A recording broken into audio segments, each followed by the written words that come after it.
ਸਤਿ ਸ਼੍ਰੀ ਅਕਾਲ, ਸਵਾਗਤ ਹੈ ਤੁਹਾਡੇ ਸਾਰਿਆਂ ਦਾ NRI ਬੋਲਡ ਦੀ ਅੱਜ ਦੀ ਇਸ ਖਾਸ ਪੇਸ਼ਕਸ਼ ਦੇ ਵਿੱਚ। ਟੋਰਾਂਟੋ ਤੋਂ ਮੈਂ ਹਾਂ ਜਸਲੀਨ ਕੌਰ। ਸ਼ੁਰੂਆਤ ਕਰਦੇ ਹਾਂ ਅੱਜ ਦੇ ਇਸ ਐਪੀਸੋਡ ਦੀ। ਭਾਰਤ ਦੇ ਵਿੱਚ ਚੱਲ ਰਹੇ ਕਿਸਾਨਾਂ ਦੇ ਸੰਘਰਸ਼ ਨੂੰ ਕੌਮਾਂਤਰੀ ਪੱਧਰ ਉੱਤੇ ਵੀ ਪੂਰਾ ਸਹਿਯੋਗ ਮਿਲ ਰਿਹਾ ਹੈ।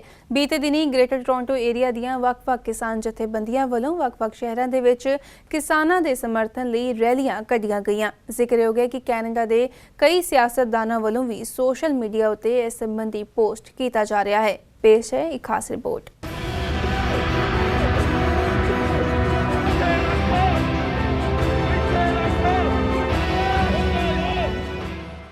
ਕੈਨੇਡਾ ਵਿੱਚ ਵਸਦੇ ਭਾਰਤੀਆਂ ਵੱਲੋਂ ਸਿੱਖ ਸਪਿਰਿਚੁਅਲ ਸੈਂਟਰ ਦੇ ਪਾਰਕਿੰਗ ਲਾਟ ਵਿੱਚ ਇਕੱਠ ਕਰਕੇ ਭਾਰਤ ਦੇ ਖੇਤੀਬਾੜੀ ਕਾਨੂੰਨਾਂ ਖਿਲਾਫ ਪ੍ਰੋਟੈਸਟ ਕੀਤਾ ਗਿਆ ਤੇ ਭਾਰਤ ਦੇ ਕਿਸਾਨਾਂ ਨਾਲ ਸਮਰਥਨ ਜਤਾਇਆ ਗਿਆ।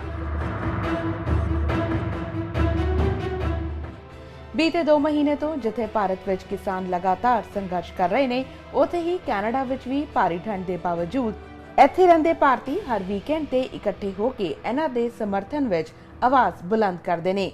ਇਹ ਮੁਜ਼ਾਹਰਾ ਕਿਸੇ ਇੱਕ ਸੰਸਥਾ ਜਾਂ ਜਥੇਬੰਦੀ ਵੱਲੋਂ ਨਹੀਂ, ਬਲਕਿ ਸਾਰਿਆਂ ਵੱਲੋਂ ਰਲ ਕੇ ਕੀਤਾ ਗਿਆ ਤਾਂ ਜੋ ਮੈਸੇਜ ਆਫ ਯੂਨਿਟੀ ਦੇ ਨਾਲ ਸਮਰਥਨ ਜਤਾਇਆ ਜਾਏ।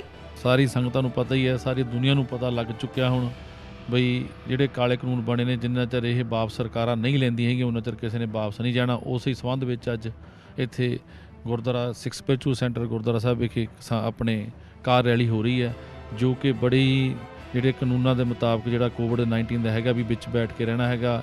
89.3 FM ਤੇ ਸਾਰਿਆਂ ਨੂੰ ਵਿੱਚੋਂ ਜੋ ਆਵਾਜ਼ਾਂ ਆ ਰਹੀਆਂ ਨੇ, ਜੋ ਨਾਅਰੇ ਲੱਗ ਰਹੇ ਨੇ, ਉਹ ਸੁਣ ਰਹੇ ਨੇ। ਸਾਰੇ ਹੀ ਬੜੇ ਪਿਆਰ ਨਾਲ ਇਹ ਰੈਲੀ ਕੱਢ ਰਹੇ ਨੇ, ਪਰ ਸਰਕਾਰ ਦੇ ਕੰਨਾਂ ਤੱਕ ਇਹ ਗੱਲ ਪਹੁੰਚਣੀ ਚਾਹੀਦੀ ਹੈ ਵੀ ਭਾਈ ਤੁਸੀਂ ਇਹ ਜਿਹੜੇ ਕਾਲੇ ਕਾਨੂੰਨ ਵਾਪਸ ਲੈ ਲਓ। ਜਿਹੜੇ ਕਿਸਾਨ ਸਾਡੇ ਠੰਡ ਵਿੱਚ ਇੱਥੇ ਠਰ ਰਹੇ ਨੇ, ਕਿੰਨੇ ਕਿਸਾਨ ਮਰ ਚੁੱਕੇ ਨੇ, ਇਹਨਾਂ ਤਰਸ ਕਰੋ ਸਾਡੇ ਤੇ ਤੁਸੀਂ ਜਿਹੜੇ ਕਾਨੂੰਨ ਆ ਜਲਦੀ ਵਾਪਸ ਲੈ ਕੇ ਇਸ ਜਿਹੜੇ ਸਾਡੇ ਕਿਸਾਨ ਵੀਰ ਵਾਪਸ ਭੇਜੋ। ਤੁਹਾਡਾ ਬਹੁਤ ਬਹੁਤ ਧੰਨਵਾਦ ਹੋਊਗਾ। ਨਹੀਂ ਉਹਨਾਂ ਚਿਰ ਇਹ ਜਿਹੜੀਆਂ ਕਾਰ ਰੈਲੀਆਂ ਕੰਨਾਂ ਤੱਕ ਤੁਹਾਡੀ ਗੂੰਜਦੀਆਂ ਰਹਿਣਗੀਆਂ। ਅੱਜ ਸਾਰੀ ਦੁਨੀਆ ਦੇ ਵਿੱਚ ਜਿਹੜਾ ਹਿੰਦੁਸਤਾਨ ਦੇ ਵਿੱਚ ਕਿਸਾਨੀ ਘੋਲ ਚੱਲ ਰਿਹਾ, ਤਿੰਨ ਕਾਲੇ ਕਾਨੂੰਨਾਂ ਦੇ ਬਾਰੇ ਉਹਨਾਂ ਨੂੰ ਵਾਪਸ ਕਰਾਉਣ ਵਾਸਤੇ ਜਿਹੜਾ ਘੋਲ ਚੱਲ ਰਿਹਾ, ਅੱਜ ਸਾਰੀ ਦੁਨੀਆ ਉਹਦੀ ਮਦਦ ਦੇ ਉੱਤੇ ਆ ਖੜੀ ਹੋਈ ਹੈ।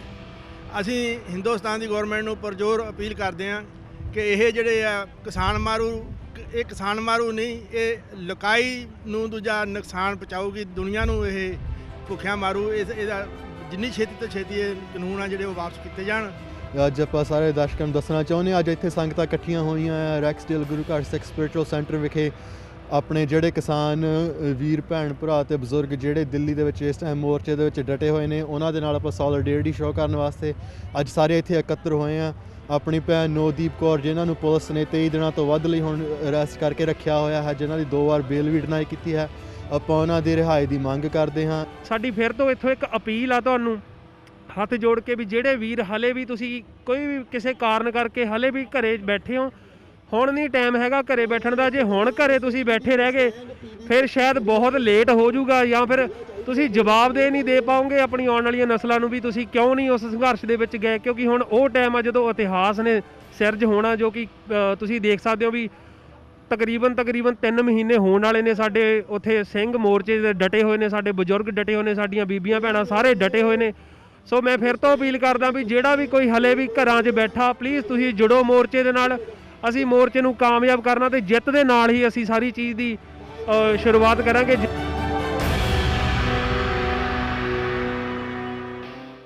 ਕਿਸਾਨਾਂ ਦੇ ਸੰਘਰਸ਼ ਨੂੰ ਅੰਤਰਰਾਸ਼ਟਰੀ ਪੱਧਰ ਤੇ ਹਿਮਾਇਤ ਮਿਲ ਰਹੀ ਹੈ ਤੇ ਉੱਥੇ ਹੀ ਕੈਨੇਡਾ ਦੇ ਸਿਆਸਤਦਾਨਾਂ ਵੱਲੋਂ ਵੀ ਫਿਰ ਤੋਂ ਸੋਸ਼ਲ ਮੀਡੀਆ ਰਾਹੀਂ ਇਸ ਸੰਬੰਧੀ ਆਵਾਜ਼ ਚੁੱਕੀ ਜਾ ਰਹੀ ਹੈ। The world is watching when those protesters, those peaceful protesters were met with violence and brutality by the Indian state.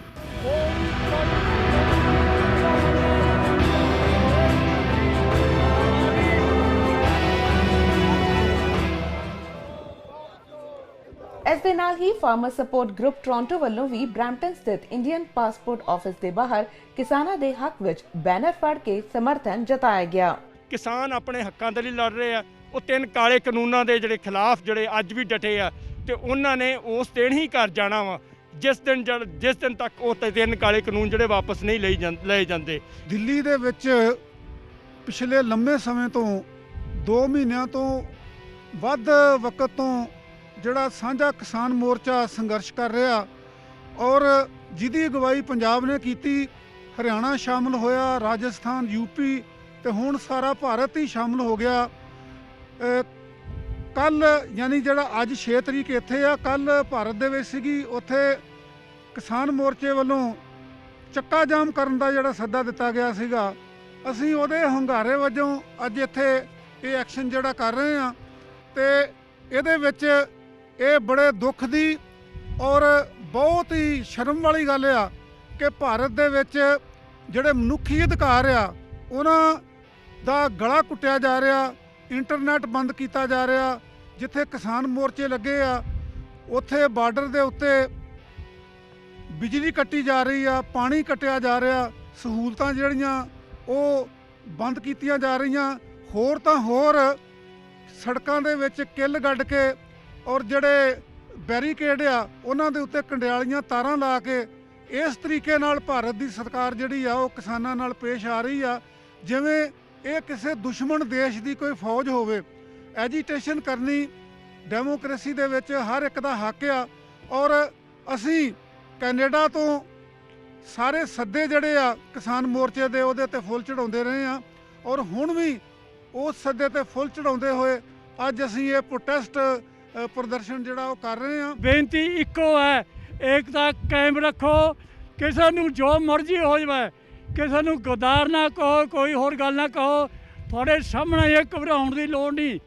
ਅੱਜ ਵੀ ਮੈਂ ਫੇਰ ਕਹਿੰਦਾ, ਮੈਂ 4 ਜਿਹੜੀਆਂ ਹੈ ਰੈਲੀਆਂ 70 ਤੋਂ ਲੈ ਕੇ 70, 16 ਪਿਛਲੇ ਸਾਲ ਜਿਹੜੀ ਆ ਹੁਣ ਚੱਲਦੀ ਹੈ 5 ਵਾਰ ਹੁਣ ਗਿਆ। ਮੈਂ ਆਟਵਾ ਗਿਆ, ਉੱਥੇ ਗਿਆ ਤੇ 26 ਤਰੀਕ ਨੂੰ -12 'ਚ ਅਸੀਂ ਟਰੈਕਟਰ ਰੈਲੀ ਕਰੀ ਹੈ ਤੂਫਾਨ 'ਚ।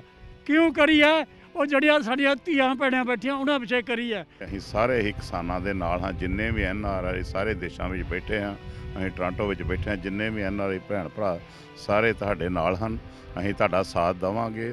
ਅਸੀਂ ਚਾਹੁੰਦੇ ਜਲਦੀ ਤੋਂ ਜਲਦੀ ਜਿੰਨਾ ਨੁਕਸਾਨ ਸਾਡੇ ਕਿਸਾਨ ਭਰਾਵਾਂ ਦਾ ਇਕਨੋਮਿਕਲੀ ਉੱਥੇ ਬੈਠੇ ਆ, ਠੰਡ ਵਿੱਚ ਸਾਡੇ ਆ ਮਾਵਾਂ ਭੈਣਾਂ ਭਰਾ ਬਜ਼ੁਰਗ ਬੈਠੇ ਆ, ਇਹਨਾਂ ਨੂੰ ਜਲਦੀ ਤੋਂ ਜਲਦੀ ਇਹਨਾਂ ਦਾ ਮਸਲਾ ਹੱਲ ਕਰੋ ਤੇ ਆਪਣੇ ਘਰ ਜਾਣ।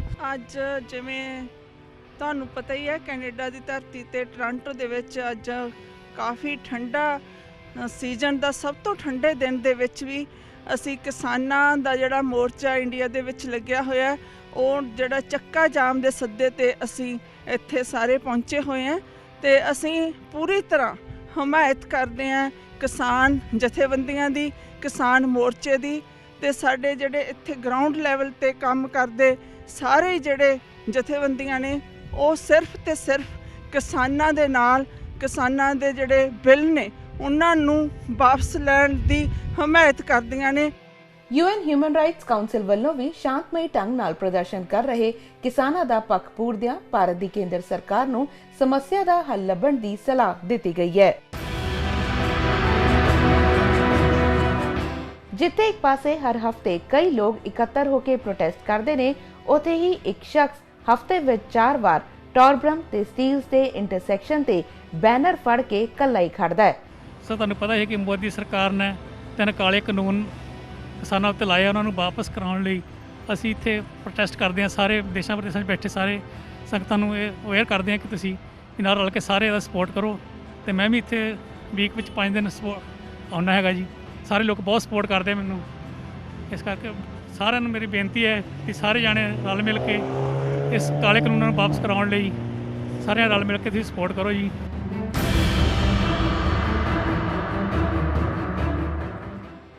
ਭਾਰਤ ਵਿੱਚ ਜਦੋਂ ਤੱਕ ਕਿਸਾਨਾਂ ਵੱਲੋਂ ਆਪਣਾ ਸੰਘਰਸ਼ ਜਾਰੀ ਰਹੇਗਾ, ਇਸ ਸੰਘਰਸ਼ ਨੂੰ ਅੰਤਰਰਾਸ਼ਟਰੀ ਪੱਧਰ ਤੇ ਇਸੇ ਤਰ੍ਹਾਂ ਹਮਾਇਤ ਮਿਲਦੀ ਰਹੇਗੀ ਤੇ ਕੈਨੇਡਾ ਦੇ ਵੱਖ-ਵੱਖ ਸੂਬਿਆਂ ਵਿੱਚ ਹਰ ਵੀਕਐਂਡ ਤੇ ਇਸੇ ਤਰ੍ਹਾਂ ਪ੍ਰੋਟੈਸਟ ਹੁੰਦੇ ਰਹਿਣਗੇ।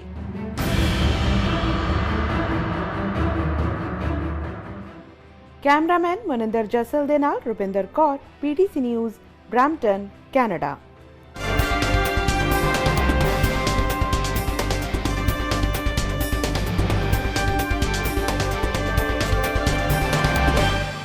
ਕੈਨੇਡਾ ਵਿੱਚ ਬੀਤੇ ਦਿਨੀ 2 ਪੰਜਾਬੀਆਂ ਨੂੰ community safety and crime prevention award ਨਾਲ ਸਨਮਾਨਿਤ ਕੀਤਾ ਗਿਆ। ਇਸ ਦੇ ਵਿੱਚ ਸਰੀ ਦੀ ਕਮਿਊਨਿਟੀ ਐਮਬ੍ਰੇਸਿੰਗ ਰੈਸਟੋਰੇਟਿਵ ਐਕਸ਼ਨ ਸੁਸਾਇਟੀ ਦੇ ਐਗਜ਼ੀਕਿਊਟਿਵ ਡਾਇਰੈਕਟਰ ਗੁਰਿੰਦਰ ਮਾਨ ਅਤੇ Richmond RCMP constable Baljinder Kandola ਸ਼ਾਮਿਲ ਹਨ। ਇਹ ਅਵਾਰਡ ਸੈਰੇਮਨੀ ਇਸ ਵਾਰੀ ਵਰਚੁਅਲੀ ਆਰਗੇਨਾਈਜ਼ ਕੀਤੀ ਗਈ ਸੀ। ਇਸ ਸੰਬੰਧੀ ਅਸੀਂ ਗੱਲਬਾਤ ਕਰਦੇ ਹਾਂ ਅਵਾਰਡ ਵਿਨਰ ਗੁਰਿੰਦਰ ਮਾਨ ਜੀ ਦੇ ਨਾਲ। ਸਤਿ ਸ਼੍ਰੀ ਅਕਾਲ ਗੁਰਿੰਦਰ ਜੀ, ਬਹੁਤ-ਬਹੁਤ ਸਵਾਗਤ ਹੈ ਤੁਹਾਡਾ PTC ਪੰਜਾਬੀ ਤੇ। ਸਤਿ ਸ਼੍ਰੀ ਅਕਾਲ ਜਸਲੀਨ ਜੀ। Gurinder ji, many congratulations to you for receiving this community award. Before I bring my questions to you, ਸਭ ਤੋਂ ਪਹਿਲਾਂ ਜਾਨਣਾ ਚਾਹਾਂਗੇ ਤੁਹਾਡੇ ਬੈਕਗ੍ਰਾਉਂਡ ਬਾਰੇ। ਹਾਂਜੀ, ਮੈਂ ਇੰਗਲੈਂਡ ਦਾ ਜੰਮਪਲ ਹੈਗਾ ਆ ਤੇ ਮੇਰੇ ਮਾਤਾ ਪਿਤਾ ਪੰਜਾਬ ਤੋਂ ਇੰਗਲੈਂਡ ਆ ਗਏ ਸਨ ਤੇ ਉੱਥੇ ਹੀ ਮੇਰਾ ਜਨਮ ਹੋਇਆ ਤੇ 13 ਸਾਲ ਦੀ ਉਮਰ ਦੇ ਵਿੱਚ ਮੇਰਾ ਸਾਰਾ ਪਰਿਵਾਰ ਇੱਥੇ ਕੈਨੇਡਾ ਆ ਗਿਆ ਸੀ ਤੇ ਉਦੋਂ ਇੱਥੇ ਫਿਰ ਹਾਈ ਸਕੂਲ ਖਤਮ ਕਰਕੇ ਮੈਂ UBC ਜਿਹੜਾ ਕਿ ਇੱਥੇ ਯੂਨੀਵਰਸਿਟੀ ਆਫ ਬ੍ਰਿਟਿਸ਼ ਕੋਲੰਬੀਆ ਆ ਇੱਥੇ ਦਾਖਲਾ ਲੈ ਲਿਆ ਸੀ ਤੇ ਮੈਂ ਉੱਥੇ ਸਾਈਕੋਲੋਜੀ ਦੀ ਡਿਗਰੀ ਕੀਤੀ ਤੇ ਗਾਂ ਜਾ ਕੇ ਮੈਂ ਮਾਸਟਰਸ ਡਿਗਰੀ ਕੀਤੀ, ਪਹਿਲੀ ਆਪਣੀ ਅਪਲਾਈਡ ਲੀਗਲ ਸਟੱਡੀਜ਼ ਦੇ ਵਿੱਚ ਤੇ ਦੂਸਰੀ ਆਪਣੀ ਮੈਂ ਡਿਗਰੀ ਕੀਤੀ ਮਾਸਟਰਸ ਦੀ ਆਪਣੀ ਏਸ਼ੀਅਨ ਸਟੱਡੀਜ਼ ਦੇ ਵਿੱਚ, ਜਿਸ 'ਚ ਸਪੈਸ਼ਲਾਈਜ਼ੇਸ਼ਨ ਕੀਤੀ ਸੀ ਮੈਂ ਪੰਜਾਬੀ ਲੈਂਗੁਏਜ ਦੇ ਵਿੱਚ। ਤੇ ਕੰਮ ਵੱਲੋਂ ਮੇਰਾ ਪਹਿਲਾਂ ਤੋਂ ਹੀ ਬਹੁਤ ਹੀ ਛੋਟੀ ਉਮਰ ਸੀਗੀ ਜਦੋਂ ਮੇਰਾ ਇੱਕ ਦਿਲਚਸਪੀ ਪੈਦਾ ਹੋ ਗਈ ਕਿ ਮੈਂ ਆਪਣੇ ਸਮਾਜ ਨੂੰ ਸੁਰੱਖਿਅਤ ਰੱਖਣ ਲਈ ਕੋਈ ਨਾ ਕੋਈ ਕੰਮ ਕਰਾਂ ਤੇ ਮੈਂ 6 ਸਾਲ ਇੱਥੋਂ ਦੀ ਜਿਹੜੀ ਹੈਗੀ ਆ combined forces special enforcement unit, ਜਿਹਨੂੰ ਕਿ ਆਰਗੇਨਾਈਜ਼ਡ ਕ੍ਰਾਈਮ ਏਜੰਸੀ ਦੇ ਨਾਂ ਤੋਂ ਵੀ ਜਾਣਿਆ ਜਾਂਦਾ ਆ ਤੇ ਉਹਨਾਂ ਦਾ ਕੰਮ ਹੈਗਾ ਆ ਕਿ ਜਿਹੜੀਆਂ ਗੈਰ ਕਾਨੂੰਨੀ ਗਰੋਹ ਆ ਤੇ ਗੈਰ ਕਾਨੂੰਨੀ ਗੈਂਗਾਂ ਆ ਉਹਨਾਂ ਦੇ ਕੰਮਾਂ ਤੇ ਨੱਥ ਪਾਈ ਜਾਵੇ ਤੇ ਉਸ ਸੰਸਥਾ ਦੇ ਵਿੱਚ ਮੈਂ 6 ਸਾਲ ਇੰਟੈਲੀਜੈਂਸ ਦੇ ਵਿੱਚ ਕੰਮ ਕੀਤਾ ਤੇ ਪਿਛਲੇ 10 ਸਾਲਾਂ ਤੋਂ ਮੈਂ ਇੱਥੋਂ ਦੀ ਇੱਕ ਲੋਕਲ ਰਿਸਟੋਰੇਟਿਵ ਜਸਟਿਸ ਦੀ ਸੰਸਥਾ ਹੈਗੀ ਆ ਜਿਹਦਾ ਮੈਂ ਐਗਜ਼ੀਕਿਊਟਿਵ ਡਾਇਰੈਕਟਰ ਹਾਂ। ਜੀ Gurinder ji, definitely you have contributed a lot to the community, ਪਰ ਤੁਹਾਨੂੰ ਕੀ ਲੱਗਦਾ ਹੈ ਕਿ ਤੁਹਾਡੀਆਂ ਕਿਹੜੀਆਂ ਅਚੀਵਮੈਂਟਸ ਕਰਕੇ ਤੁਹਾਨੂੰ ਇਸ ਅਵਾਰਡ ਦੇ ਨਾਲ ਸਨਮਾਨਿਤ ਕੀਤਾ ਗਿਆ? ਹਾਂਜੀ, ਖਾਸ ਤੌਰ ਤੇ ਮੇਰੇ ਖਿਆਲ ਦੇ ਵਿੱਚ ਕਿ ਜਿਹੜਾ ਕਿ ਇਹ ਜਿਹੜਾ ਹਰ ਬਰੇ ਜਿਹੜਾ ਇਹ ਅਵਾਰਡ ਦਿੰਦੇ ਹੈਗੇ ਆ, ਸਨਮਾਨ ਦਿੰਦੇ ਹੈਗੇ ਆ, ਇਹ ਓਵਰਆਲ ਤੁਹਾਡੇ ਪਿਛਲੇ ਜਿਹੜੇ ਕੀ ਸਾਲਾਂ ਦੇ ਵਿੱਚ ਤੁਸੀਂ ਕੀ ਕੀਤਾ ਹੈਗਾ ਸਮਾਜ ਦੇ ਲਈ, ਉਹ ਸਾਰਾ ਕੁਝ ਦੇਖਦੇ ਹੈਗੇ ਆ ਤੇ ਮੇਰੇ ਖਿਆਲ ਦੇ ਵਿੱਚ ਜਿਹੜਾ ਮੇਰਾ ਪੂਰਾ ਰਿਕਾਰਡ ਹੈਗਾ ਪਿਛਲੇ 15-20 ਸਾਲਾਂ ਦਾ ਕਿ ਇੰਨੇ ਸਾਲਾਂ ਤੋਂ ਮੇਰੀ ਜਿਹੜੀ ਇੱਕ ਰਿਸਟੋਰੇਟਿਵ ਜਸਟਿਸ ਵਿੱਚ ਸੀਗਾ ਭਾਵੇਂ ਸਮਾਜ ਨੂੰ ਸੁਰੱਖਿਅਤ ਰੱਖਣ ਲਈ ਜਿਹੜੇ ਵੀ ਮੈਂ ਕੰਮ ਕੀਤੇ ਹੈਗੇ ਆ, ਉਹਨਾਂ ਸਾਰਿਆਂ ਦੇ ਕਾਰਨ ਮੇਰੇ ਖਿਆਲ ਦੇ ਵਿੱਚ ਸੂਬੇ ਨੇ ਇਹ ਫੈਸਲਾ ਲਿਆ ਕਿ ਇਹ ਸਨਮਾਨ ਮੈਨੂੰ ਦਿੱਤਾ ਜਾਵੇ। ਜੀ, ਕਿਹੜੇ ਲੋਕਾਂ ਨੂੰ ਕਿਹੜੀ ਅਚੀਵਮੈਂਟਸ ਦੇ ਆਧਾਰ ਦੇ ਉੱਤੇ crime prevention and community award ਦਿੱਤਾ ਜਾਂਦਾ ਹੈ? ਹਾਂਜੀ, ਇਹ ਜਿਹੜੇ ਅਵਾਰਡ ਦਿੱਤੇ ਜਾਂਦੇ ਆ ਤਕਰੀਬਨ ਜਿਹੜੇ ਕਮਿਊਨਿਟੀ ਸੇਫਟੀ ਤੇ ਕ੍ਰਾਈਮ ਪ੍ਰੀਵੈਂਸ਼ਨ ਅਵਾਰਡ ਜਿਹੜੇ ਹੈਗੇ ਆ, ਇਹ ਤਕਰੀਬਨ 5-6 ਅਵਾਰਡ ਹੁੰਦੇ ਆ ਤੇ ਐਤਕੀ 5 ਉਹਨਾਂ ਨੇ ਵਿਅਕਤੀ ਚੁਣੇ ਸਨ ਤੇ ਮੈਨੂੰ ਮਿਲਿਆ ਹੈਗਾ ਰਿਸਟੋਰੇਟਿਵ ਜਸਟਿਸ ਮੈਮੋਰੀਅਲ ਅਵਾਰਡ। ਰਿਸਟੋਰੇਟਿਵ ਜਸਟਿਸ ਜਿਹੜਾ ਹੈਗਾ ਆ ਤੇ ਮੇਰੀ ਇਹਦੇ ਵਿੱਚ ਇਨਵੋਲਵਮੈਂਟ ਬਹੁਤ ਸਾਲਾਂ ਦੀ ਰਹੀ ਹੈਗੀ ਆ। ਰਿਸਟੋਰੇਟਿਵ ਜਸਟਿਸ ਮੈਂ ਤਕਰੀਬਨ ਬਹੁਤ ਸਾਲ ਪਹਿਲਾਂ, ਹੁਣ ਤਾਂ ਮੈਨੂੰ ਯਾਦ ਵੀ ਨਹੀਂ, ਮੈਨੂੰ ਲੱਗਦਾ ਹਾਲੇ ਮੈਂ ਨਵਾਂ ਜਿਹੜਾ ਕਿ ਆਪਣੀ BA ਕਰਨ ਲੱਗਾ ਸੀ ਜਦ ਦੀ ਮੇਰੀ ਇਹਦੇ ਵਿੱਚ ਦਿਲਚਸਪੀ ਹੈਗੀ ਆ। ਪਹਿਲਾਂ ਮੈਂ ਰਿਸਟੋਰੇਟਿਵ ਜਸਟਿਸ ਦਾ ਫੈਸਿਲੀਟੇਟਰ ਬਣ ਗਿਆ, ਫਿਰ ਮੈਂ ਇੱਕ ਸੰਸਥਾ ਦੇ ਵਿੱਚ ਬੋਰਡ ਆਫ ਡਾਇਰੈਕਟਰਸ ਦੇ ਉੱਤੇ ਭਾਗ ਮੈਂ ਉੱਥੇ ਲਿਆ ਤੇ ਫਿਰ 2010 ਦੇ ਵਿੱਚ ਮੇਰੀ ਆਪਣੀ ਕੁਆਲੀਫਿਕੇਸ਼ਨਸ, ਮੇਰੀ ਪੜ੍ਹਾਈ ਤੇ ਮੇਰੇ ਤਜਰਬੇ ਦੇ ਕਾਰਨ ਮੈਨੂੰ ਐਗਜ਼ੀਕਿਊਟਿਵ ਡਾਇਰੈਕਟਰ ਦਾ ਅਹੁਦਾ ਦਿੱਤਾ ਗਿਆ। ਜਿਹੜਾ ਰਿਸਟੋਰੇਟਿਵ ਜਸਟਿਸ ਆ, ਮੇਰੀ ਦਿਲਚਸਪੀ ਉਹਦੇ ਵਿੱਚ ਇਸ ਕਰਕੇ ਪੈਦਾ ਬਹੁਤ ਹੋਈ ਕਿ ਅਸੀਂ ਜਸਲੀਨ ਜੀ ਸਮਾਜ ਦੇ ਵਿੱਚ ਅਸੀਂ ਜੋ ਦੇਖਦੇ ਆ ਕਿ ਸਜ਼ਾਵਾਂ ਤਾਂ ਬਹੁਤ ਮਿਲਦੀਆਂ ਹੈਗੀਆਂ ਆ ਜਿਹੜੇ ਅਪਰਾਧ ਕਰਦੇ ਆ, ਲੇਕਿਨ ਉਹ ਜਿਹੜੀ ਸਿਖਲਾਈ ਦੇ ਪੱਖ ਤੋਂ ਜਾਂ ਸਮਝਾਉਣ ਦੇ ਪੱਖ ਤੋਂ ਅਸੀਂ ਬਹੁਤ ਮੇਰੇ ਖਿਆਲ ਦੇ ਵਿੱਚ ਹਾਲੇ ਕੰਮ ਕਰਨ ਵਾਲੇ ਸਾਡੇ ਕੋਲ ਹੈਗੇ ਆ, ਕਿਉਂਕਿ ਬਹੁਤ ਵਿਅਕਤੀ ਜੋ ਜੇਲ੍ਹਾਂ ਦੇ ਵਿੱਚ ਚਲੇ ਜਾਂਦੇ ਹੈਗੇ ਆ ਜਾਂ ਜਿਹੜੇ ਬਹੁਤ ਵਿਅਕਤੀ ਜਿਨ੍ਹਾਂ ਨੇ ਅਪਰਾਧ ਕਰਕੇ ਉਹਨਾਂ ਨੂੰ ਸਜ਼ਾ ਮਿਲਦੀ, ਉਹ ਫਿਰ ਦੁਬਾਰਾ ਜੇਲ੍ਹ ਦੇ ਵਿੱਚੋਂ ਨਿਕਲ ਕੇ ਵੀ ਉੱਦਾਂ ਦੇ ਕੰਮ ਕਰਦੇ ਨੇ ਤੇ ਕਿਉਂਕਿ ਮੇਰਾ ਇੱਧਰ ਕਾਫੀ ਤਜਰਬਾ ਰਿਹਾ ਹੈਗਾ ਆ ਤੇ ਮੈਂ ਬਹੁਤ ਸਾਲਾਂ ਤੋਂ ਇਹ ਕਹਿ ਰਿਹਾ ਕਿ ਸਜ਼ਾ ਦੇ ਨਾਲ ਕਿਸੇ ਤਰੀਕੇ ਦੇ ਨਾਲ ਸਾਨੂੰ ਉਹਨਾਂ ਵਿਅਕਤੀਆਂ ਨੂੰ ਸਮਝਾਉਣ ਦੀ ਜ਼ਰੂਰਤ ਹੈਗੀ ਆ, ਇੱਕ ਮੌਕਾ ਦੇਣ ਦੀ ਜ਼ਰੂਰਤ ਹੈ ਕਿ ਉਹ ਆਪਣੀ ਜ਼ਿੰਮੇਵਾਰੀ ਕਬੂਲ ਕਰਨ ਕਿ ਸਾਡੇ ਕੋਲ ਗਲਤੀ ਹੋਈ ਹੈ ਤੇ ਕਿਸੇ ਤਰੀਕੇ ਦੇ ਨਾਲ ਸਮਾਜ ਨੂੰ ਉਹ ਵੀ ਬਿਹਤਰ ਕਰਨ, ਕਿਉਂਕਿ ਇਸ ਸਿਖਲਾਈ ਦੇ ਨਾਲ ਹੀ ਅਸੀਂ ਆਪਣੇ ਸਮਾਜ ਨੂੰ ਬਦਲ ਸਕਦੇ ਹਾਂ।